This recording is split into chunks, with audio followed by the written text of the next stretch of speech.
be the boss and be the person that was like making stuff happen. So the best way to really jump into it is to just do it. So just that's why we're here. Discover your purpose. It may not look like what it is when you are trying to discover it. Once we remove excuses, we're able to move forward. Yeah, once we're able to remove excuses, we're able to move forward. What's up, ladies and gentlemen? This is your boy, Chef Kev. Welcome to another episode of IAM CEO podcast. It's been a minute. Life been lifing. But you know what? We are here. Yeah, we're here. So if you're live on YouTube, live on Facebook, it doesn't matter. I'm doing this because my purpose told me that I was supposed to do this. So I'm going to keep doing it until it says I should not. So today we're going to be talking about peace promotes purpose. We're living in a day and age where a lot of people are discussing the word boundary and I got to protect my peace. I got to protect my peace. And that's great. There's nothing wrong with protecting your peace. So I think the purpose of me talking about this, there was a conversation I was having with my wife, and we were discussing like why we're able to do some of the things that we have been able to accomplish within a short period of time. And that's due to the level of peace that has been promoted throughout our relationship. Now, that's not to say that we're perfect, but that is to say that most of the time we promote peace. So when I say promote peace, let me give you an example. So when I am cooking for clients and I am trying to get ready to, essentially when I'm at home, I'm Kevin. I'm still A-type. I'm still trying to make sure stuff is in order. I'm a little bit controlling in ways that I, kind of got to work on a little bit. That's because I grew up with the military parent who, my daddy didn't take shit. If you walked around and you seen something on the floor and you didn't pick it up, he made a huge fuss, and it created like a chaotic atmosphere. But that is not to say that I should do the same thing, but that is to give you context where the background comes from of why I do the things I do. So when I am cooking, my wife and I have agreed that she will, if the boys are here, if there's a lot going on, because usually when I'm cooking, there's a lot going on in the background. She tries to make sure that they're taken care of, they're fed, the house is good, nobody needs anything from daddy in that moment, because I need peace to cook, whether that's turn on my music, whether that's just be in silence or just be locked in. And without peace, I will not be able to achieve the levels of like inclusiveness and trust and cooperation of the things that I need around me. So that's why I'm saying that your peace promotes your purpose, because it allows you to do what you were called to do. Your purpose is your calling. So my calling may be walking into someone's home and cooking, but that's just that is my office position. I'm in someone's home, but I'm not really, that is not my purpose, if that makes sense. My purpose is to give people an experience and be a light in certain situations where God called me to be. So the cooking is the sanctuary or the door that opens up the opportunity for me to use my purpose. So without the platform and the foundation set for me to be able to perform and do those things on a high level, I would not be able to go into those people's homes. Shout out to all my clients who you are. You take care of me. You guys are extremely generous, and I have some great clients. But I would not be able to do that without peace. So I just wanted to lay the foundation of what we're talking about. So if you're just tuning in, Peace Promotes Purpose, episode 102 on IAM CEO podcast. This is your boy, Chef Kev, and I'm talking about Peace Promotes Purpose. So there is a lot of conversation and a lot of things that are being said in society and media and social media and things like that on a daily basis about how can we have a level of like what we need versus what we are trying to like achieve. So a lot of people operate differently. So for me, I can operate and go into a chaotic environment and still perform. Sometimes that's not the best thing, but that's just how I've been able to, to operate. But some people require a great deal of peace and stillness to be able to do what they are called to do. So I kind of want to talk through some steps of, this IAM CEO podcast isn't just about business owners or about people who are looking to just be an entrepreneur or just, you want to own something one day. But I said this in episode 1. You want to own your mindset. You want to own your function. So your function may be I log in every day and go to work. Or your function may be I go into this hard labor job. Or your function may be a business owner. Or your function may be an athlete. Or a function may be a student. But owning your mindset starts with setting the tone for your peace. So that's waking up every day, creating a routine, whether that's going to the gym, whether that's praying first, whether that's brushing your teeth first, whatever your routine is, get into the routine of understanding what works for you. Because I think what happens is a lot of us, and I am one who has done this as well, we get into a marriage or we get into a relationship or we get into a routine and we put others before ourselves and we don't focus on what works for us or what fuels us. And even myself, I have lost myself trying to make sure that everyone else around me is okay. But that's not to say that I don't like doing that because that's something I enjoy. But what I've learned over time is that when my cup runs empty, I have nothing else to give. So your peace is what pours water into your cup.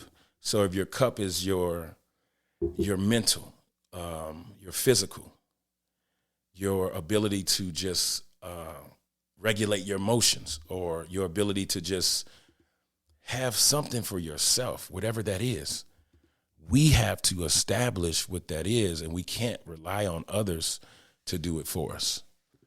And that is taking, this is a season of transformation for me, because I'm in a transformation period of understanding what that is for myself, learning who I am, because I lost myself trying to make sure that I was performing and being the best version of myself, whether that's a father, whether that's a husband, whether that's a business owner, whether that's a brother, son, whatever that is. So now it's like I have to pour into my cup, because what happens is, if you have this cup, for example, I could have used a bottle of water, but so if you take this cup and I drilled, let's just say 5 holes. One hole is your job. Another hole is your kids. Another hole is your spouse. Another hole is your friends. Another hole is your family. So the more you pour into this cup and you drill holes, that creates an outlet. But it's not a healthy outlet, because what happens is you're filling this cup up, but you're losing what you're pouring in. So establishing and setting the tone for what your peace looks like is the same example of when I say you have this cup and you're going to pour into it.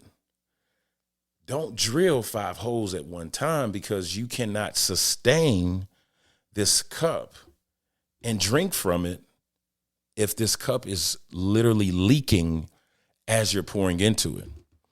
I.e., if you're a provider and you're pouring into this cup and everything that you're using to provide is going towards everything else, sometimes that's shopping, sometimes that's taking care of other people or lending, whatever that is, lending money, giving money, spending money, whatever that is, you still have to make sure that your cup is protected. So there's a barrier around this glass that, you know, it has two sides. So the inside is like the first layer, and then there's a second layer. The second layer is the outside of it.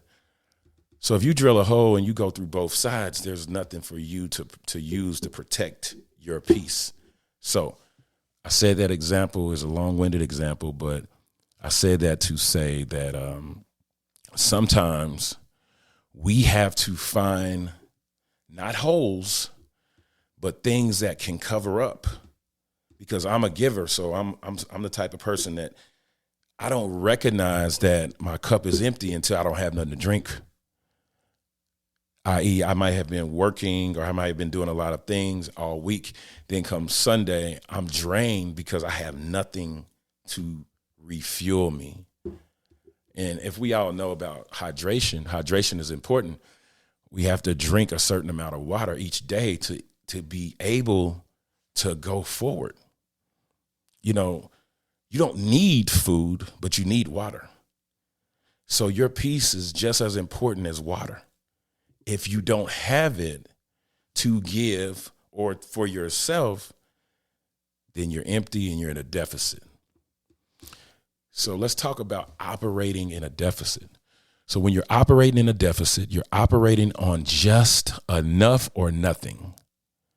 So usually what happens when you're operating on a deficit, you begin to act out or you begin to have outbursts of the things that you wanted to do for yourself, and they start boiling up and they come over out of your cup because you wasn't able to protect that second layer on the outside of this glass to protect your peace. So that's why I go back to the number one thing I said. I said, peace promotes purpose. Your purpose is whatever you have been called to do. My mentor, Steve Harvey, said that your calling and your purpose is the single thing that you'll wake up and do for no money because you love it or because that's your calling. I'll say that again. Your purpose is the single thing that you would do on any given day without a dollar attached to it, whether that's being a helper, whether it's been a caretaker, whether it's been a chef, whether that's been a lawyer, a doctor, a fitness trainer, whatever that is, you enjoy it that much that you don't have to get paid. If you get paid, it's just a bonus.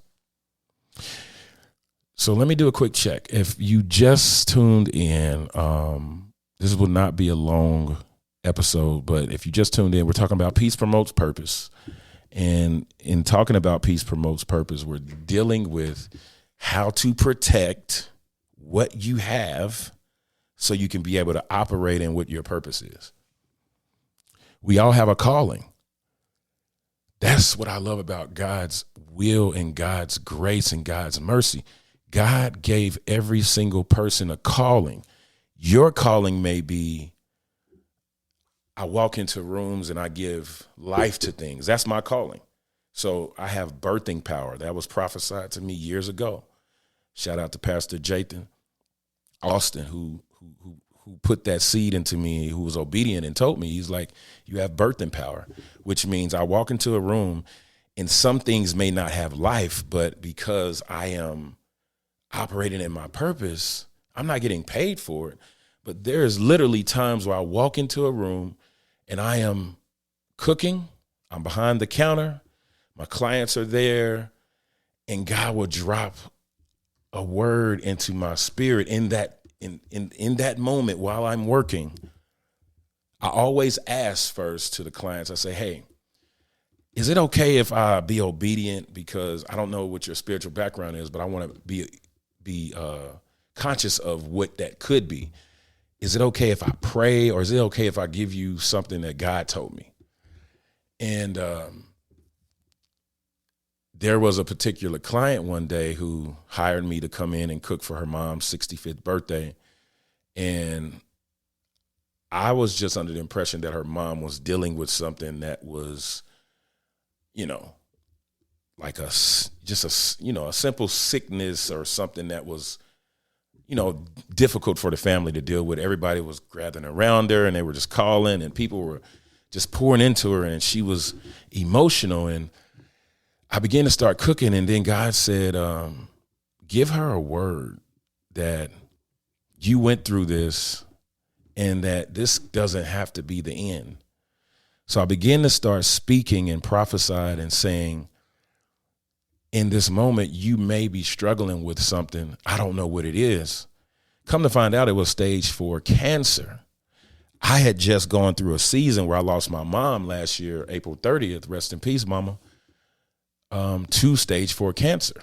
And this particular client's mom has stage 4 cancer, and she's about to start chemo. And this celebration was to give her a lifting of her spirits. So I began to start praying in that moment. And they looked at me like, huh? I mean, they were receptive, but they were like, wow. And God started letting me tell her that she can be healed and to believe and to have faith. But if it is not in his will for you to survive this, you still trust him. My God, you still got to trust him. Even if the situation doesn't turn out how you want it, you still trust him.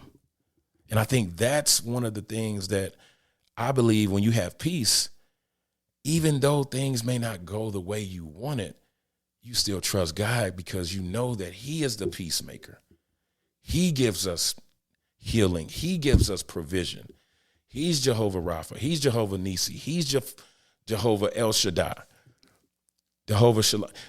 He's the one that gives us the things that we need. So we can't put our faith in what man says, doctors, family, spouses, friends. We put it into God. And this is not a spiritual podcast, but I would be remiss if I didn't be obedient and just speak to the people who are watching this and they're like, man, maybe I don't even have a purpose. Yes, you do. You know how you know how I know you have a purpose? You woke up today. You know how I know you have a purpose? God gave you life to be here. So in our church series right now, Pastor Stephen Furtick at Elevation Church, shout out to him. He's speaking about your story has just begun. Some people are looking at where they are today in the book. You're looking at page 100. But God said you're still in chapter 1. You're still on page 20. Stop trying to read ahead, because what he did with Joshua at the river, he showed him 20 miles ahead that the stream was going to stop. And Pastor Furtick was just preaching about this on Sunday. He said, God is doing something upstream. So he's stopping what you might be feeling like is a flood. God has already stopped it 10 years, 5 years, 20 years ahead.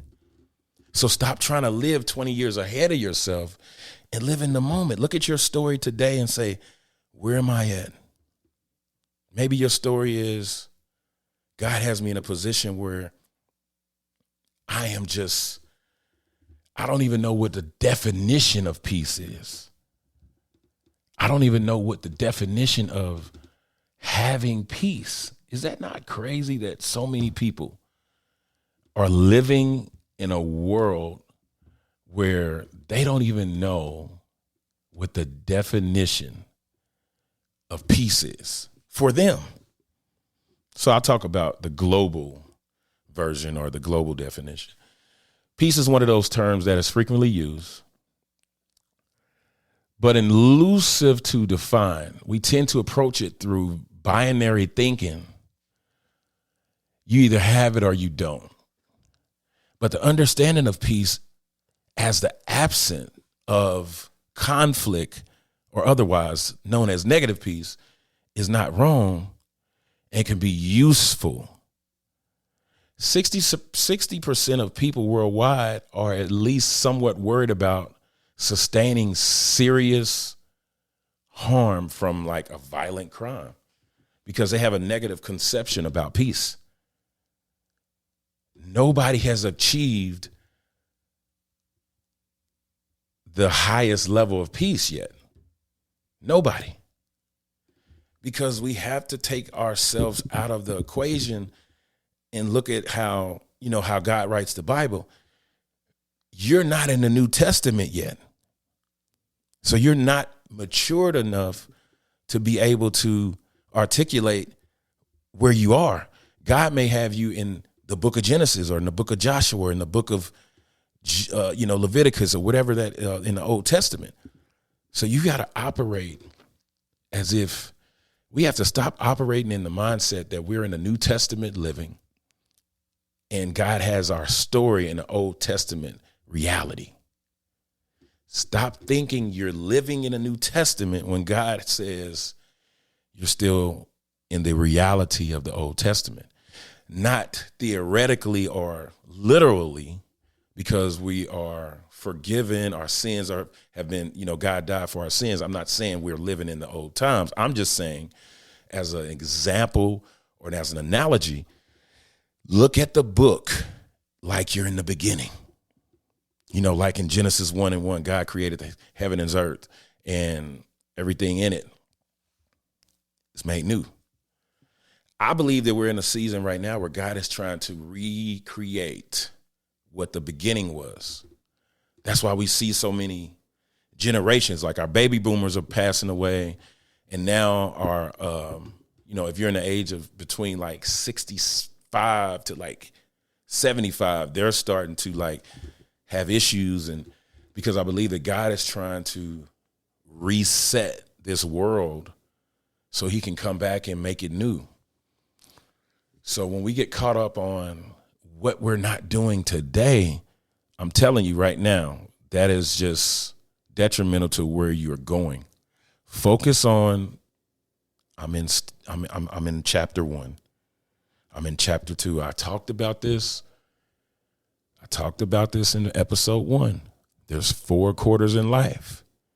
Your first quarter, between 0 and 19. Your second quarter, 0 and 18 is first quarter. 19 to 31 is second quarter. To 24, or I believe I said 31. And then 32 to like 45 is third quarter. And then fourth quarter is 45 to like 60, 65. Use that as a measuring stick to understand where you are. You're not in your fourth quarter yet. I think we get so caught up in thinking that God is done with us and our story is over and you don't have no purpose. I hate when I hear people say, I don't have a purpose.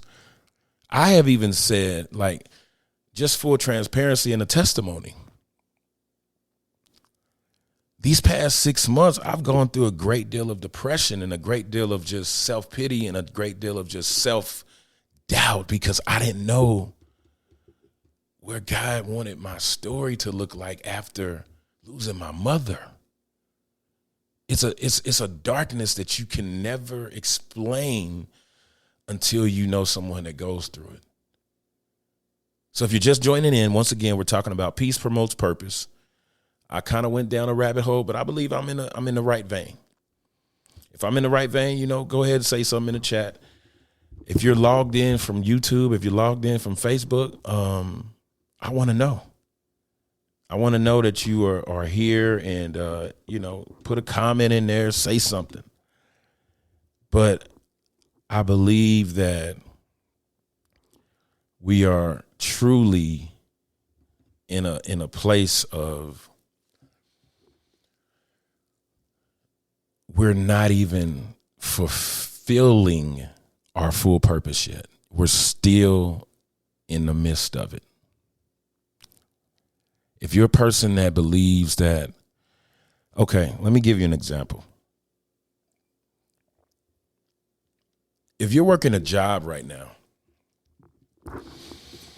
I love using this analogy because a lot of people get stuck. They talk about their position, right? Because in a job, you have a position. That's what it is. You are the account executive, you're the salesperson, you're the manager, you're the whatever. That's just your position. But watch this. Purpose will create an aha moment and show you your function. Purpose will create what your function is within your position. I'll open that up. I'll unpack that. So if your function is an account executive, but if your job or position is an account executive, that's what you do on a daily basis. Guess what? God put you in that place to talk to 20 to 30 new people every single day that you never knew. Your function is to give them hope, give them life, give them some level of understanding that it's okay, whatever they're going through. I don't know what your job title is, but a lot of people have these jobs where they talk to a lot of people every day. My wife has a job where she deals with a lot of people that she doesn't know. And it's funny, I was talking to my brother-in-law and he was like, even in his job, you have to smile. And then you're listening to somebody who's nasty. And then you're listening to somebody who's sad. And then you're listening to somebody who's chaotic. Then you're listening to somebody who has no peace. That's your function. Your function is to figure out what God is trying to give you to say to that person that's going to help them. Though you may be drained at the end of the day, if you work an 8-hour or 9-hour shift, you should find joy in being able to say, I spoke something nice into this person today. And God said, that was the reason why I didn't want you to get discouraged, or I didn't want you to get irritated, or I didn't want you to get drained in this moment, because I needed your spirit to uplift them because they're going through more than what you're going through. So don't get caught up on your position. Figure out what your function is. So it's like a 3-part thing when you talk about purpose and you talk about peace. It's not acting perfect every day. It's not acting like everything is okay. It's just, what peace can you impart on someone else who doesn't have it? If you're a person of peace, blessed are the peacemakers, because they will inherit the kingdom of God. Peacemakers are living on earth right now, and they don't even know what their function is. There's a lot of peacemakers. That's your function. You may think that piece is for you. No, that piece is for so many others. So don't hog your peace and feel like that's just for you. You have to give that peace to someone else.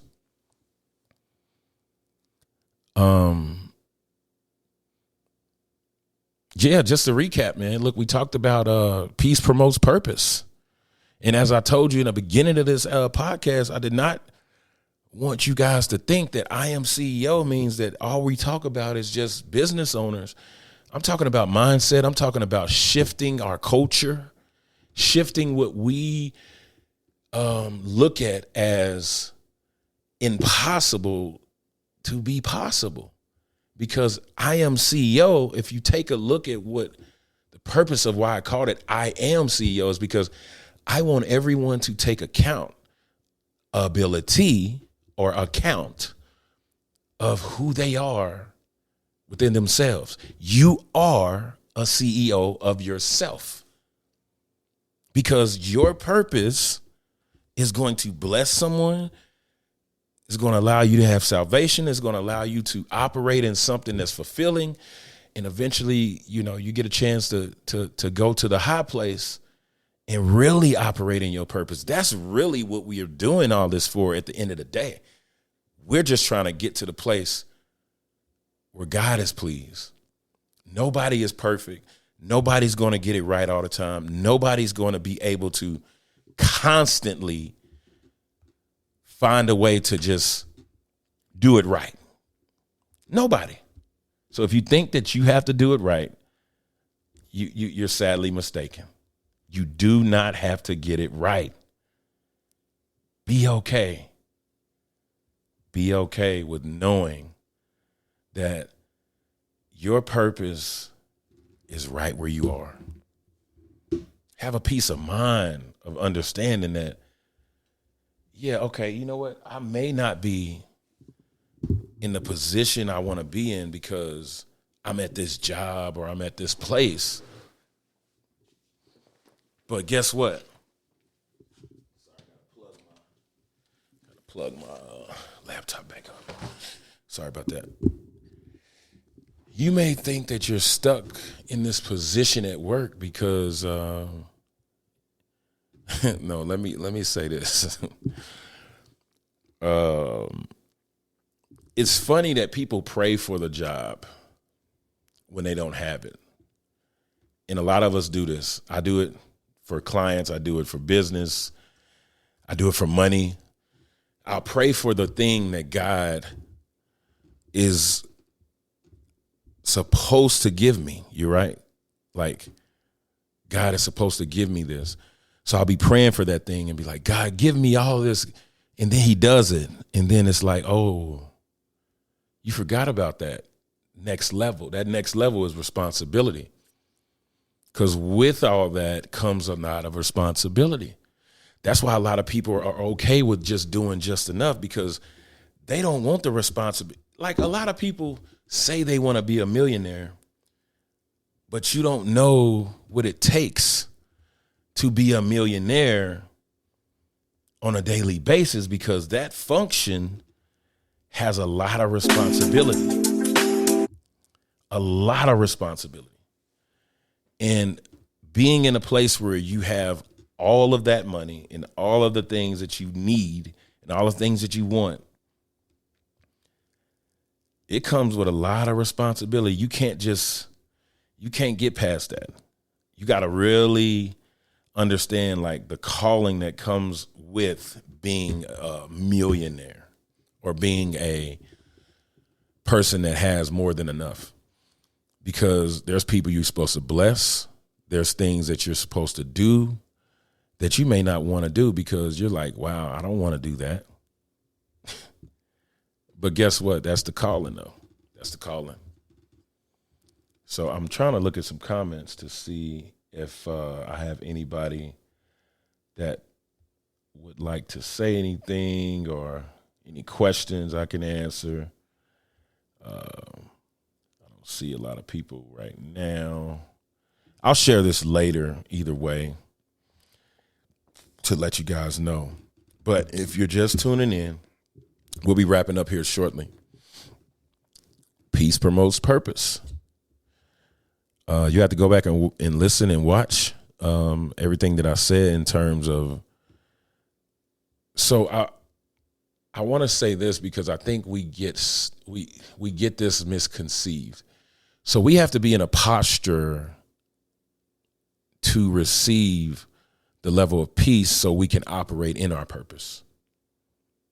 So a posture is being able to receive. So if I use the example of when we're in church and you lift your hands, you open them up, and you ask God to come with his spirit, that's a posture. Because that's showing God that I am open and available. I'm surrendering to you. So that's the same thing that we have to do as it pertains to peace and as it pertains to our purpose.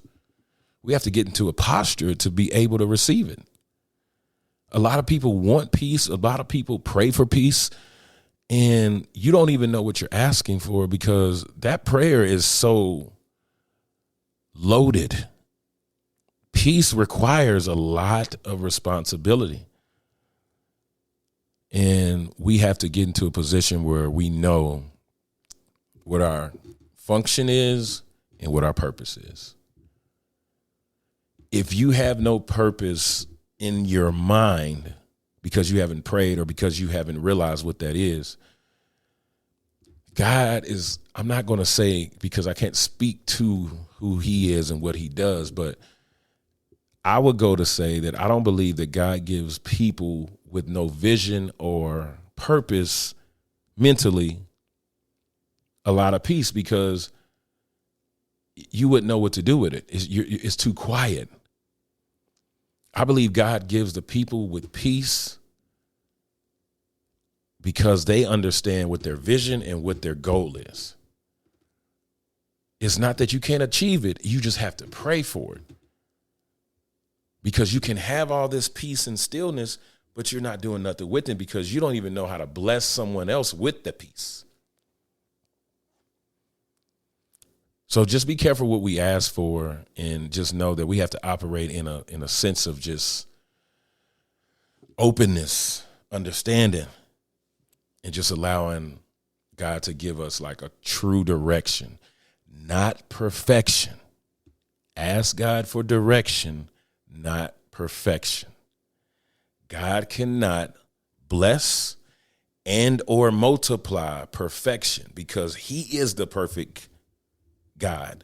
So if you are already complete and you have it all figured out, it's hard for God to give you something more to multiply. So we have to go through our story, turn the page, and just live life. Life is going life. You know how we always talk about life be life. It does. It's supposed to. It's what builds character. It's not easy to deal with in the moment, but guess what? It's supposed to happen.